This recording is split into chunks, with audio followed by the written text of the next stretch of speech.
High BP and dental gum disease இது ரெண்டும் ஒண்ணுக்கு ஒண்ணு நண்பர்கள்.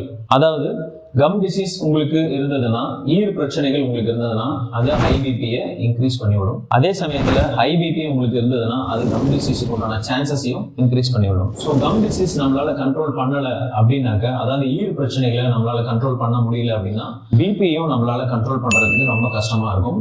ஸோ அதனால கம் டிசீஸை ரொம்ப லேசா எடுத்துக்க வேண்டாம். அது ரொம்பவுமே கவனிக்க வேண்டிய ஒரு முக்கியமான விஷயம். கம் டிசீஸ் எப்ப பெரும்பாலும் வருது அப்படின்னா, நம்ம பல்லுக்கும் ஈருக்கும் இடையில நிறைய காரைகள் அழுக்குகள் சேர்ற பட்சத்துல கம் டிசீஸ் நமக்கு வருது. ஸோ அப்படிப்பட்ட காரைகள் நமக்கு எதுவும் இருந்தது, டார்டார் அப்படின்னு சொல்லுவாங்க, அந்த மாதிரி பிரச்சனைகள் எதுவும் இருந்ததுன்னா அவசியமா அதை சுத்தம் பண்ணிக்கணும். அதை சுத்தம் பண்ணிக்கிறது மூலமா உங்களுடைய பிபியும் கண்ட்ரோல்ல வைக்க முடியும்.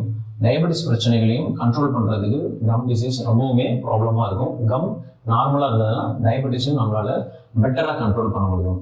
தேங்க்யூ.